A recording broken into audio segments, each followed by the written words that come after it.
तो साहब संजय दत्त स्टारर एक नई मूवी का टीजर देखा मैंने अभी थोड़ी देर पहले ही। नाम है आखिरी सवाल। अभी हालिया में एक मूवी आ रखी है जिसका नाम है धुरंधर रिवेंज।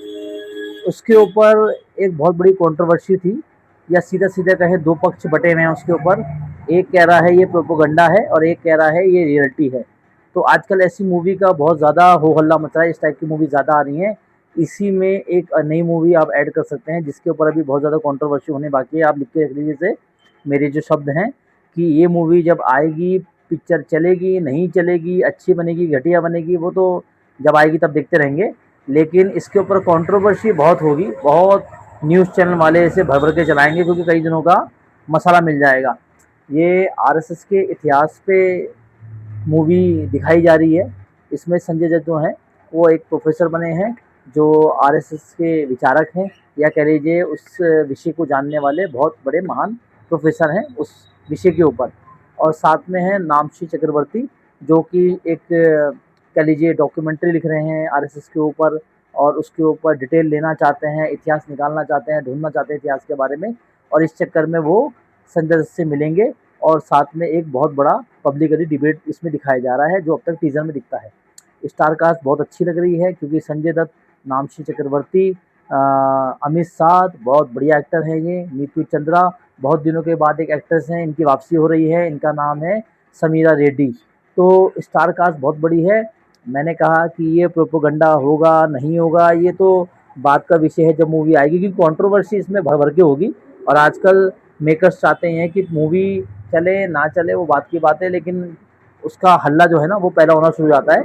तो क्योंकि आरएसएस का इतिहास अभी हाल ही में आरएसएस को 100 वर्ष पूरे हुए हैं, तो उसका भी वो लोग जो आरएसएस के संस्थापक हैं या आरएसएस के जो लोग हैं वो उसका जश्न मना रहे हैं। तो कह सकते हैं कि एक तरीके से ये शायद ट्रिब्यूट होगा आरएसएस को ये मूवी, क्योंकि मेकर्स जो है वो मूवी में साफ दिखाई दे रहा है कि ये जो है आरएसएस के पक्ष में बात करती हुई नजर आएगी। और विपक्ष में जो नामशी चक्रवर्ती जो उसके ऊपर सवाल उठाए दिख रहे हैं उसमें आखिर में कहते हैं ना कि जीत तो कहाँ होनी है सबको पता ही है। तो फिल्म, मेरा जो मानना है इससे कोई फ़र्क नहीं पड़ता कि फ़िल्म में क्या दिखाया गया है, प्रोपोगंडा है, एक तरफ़ा है, नहीं है। एंटरटेनमेंट होना चाहिए, स्टोरी लाइन में जान होनी चाहिए। एक्टर जो हैं वो सारे बहुत अच्छे एक्टिंग करने वाले हैं। अगर स्टोरी लाइन में जानदार होगी तो मूवी 100% चलेगी। अब ये बात से फ़र्क नहीं पड़ता कि ये आरएसएस के पक्ष में है, बीजेपी के पक्ष में है, कांग्रेस के खिलाफ है, कांग्रेस के पक्ष में है या कोई और पार्टी, इससे कोई फ़र्क नहीं पड़ता मेरे हिसाब से। फ़र्क पड़ता है तो अगर पिक्चर अच्छी होगी तो वो 100% चलेगी। प्रोपेगेंडा देखो, हर मूवी जब बनती है तो वो कहीं न कहीं किसी न किसी चीज़ से इंस्पायर्ड होती है। ये जो इसके डायरेक्टर हैं निखिल नंदा, वो आरएसएस के बहुत पुराने सेवक कह सकते हैं, बहुत अच्छे वो उसको जानते हैं और उसको समझते हैं और उसको मानते भी हैं। तो वो आप कह सकते हैं हर आदमी का एक पक्ष होता है, एक विपक्ष होता है। मैंने बीच में बोला भी था आपको कि इस बात से कोई फ़र्क नहीं पड़ता कि आप किस पार्टी के संत हो, किस पार्टी को आप पसंद करते हो, उससे कोई फ़र्क नहीं पड़ता। जो आज के समय में हो रहा है आप उसे ही सच मान सकते हैं, क्योंकि अब जो समय आ गया है वो इस तरीके का है कि लोग किताबों से ज़्यादा व्हाट्सएप पे, यूट्यूब पे ज्ञान ढूँढने की कोशिश करते हैं। तो ये चीज़ें चलती रहती हैं, लेकिन मुझे इससे कोई फ़र्क नहीं पड़ता कि ये मूवी प्रोपेगेंडा मूवी है या किसी चीज़ को जानबूझ के बताया जा रहा है। हालाँकि इसमें एक चीज़ दिखाई जा रही है कि गांधी जी के उस समय क्या विचार थे आरएसएस को लेके, जो टीज़र में हल्का-फुल्का दिखता है। और क्यों बैन किया था गवर्नमेंट ने इसको उस समय, कांग्रेस का समय था उस समय।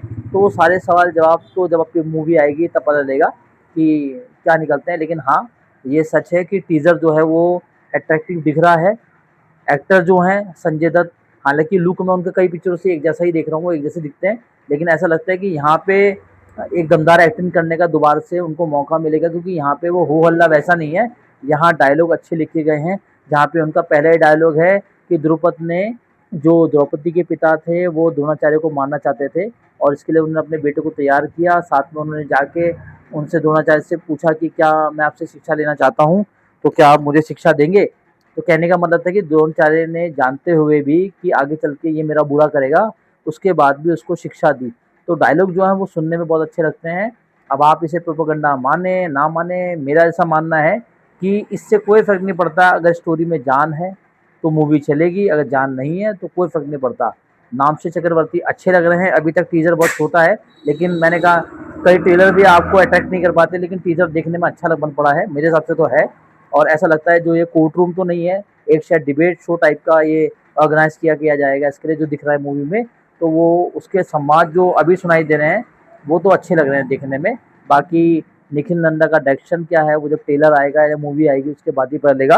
लेकिन हाँ, टीजर अच्छा बन पड़ा है, देखने में अच्छा लग रहा है। स्टार कास्ट दमदार है, काफ़ी समय के बाद समीरा रेड्डी को भी लोग देखेंगे, तो ये अट्रैक्शन तो पब्लिक के लिए आएगा। दूसरा क्या है, कंट्रोवर्सी बहुत ज़बरदस्त होगी, ये तय है। जो मैं अभी फिर आपको बोल रहा हूँ, कंट्रोवर्सी बहुत जल्दी एक ये बम फटने वाला है कंट्रोवर्सी के नाम का, जो हर न्यूज़ चैनल वाले से भुनाएंगे। पिक्चर चले ना चले वो बात की बात है, लेकिन न्यूज़ चैनल को कुछ दिनों के लिए काम मिल गया फिर से टाइम पास करने का। तो अगर आपने देखा है टीजर तो आप बताइए कैसा लगा। और भगवान के लिए भाई साहब हाथ जोड़ रहा हूँ आपके आगे, अगर चैनल देखते हैं, मेरा वीडियो देखते हो, तो प्लीज़ चैनल को शेयर और सब्सक्राइब कर लो। बहुत मेहनत करनी पड़ती है जानकारी जुटाने में। धन्यवाद।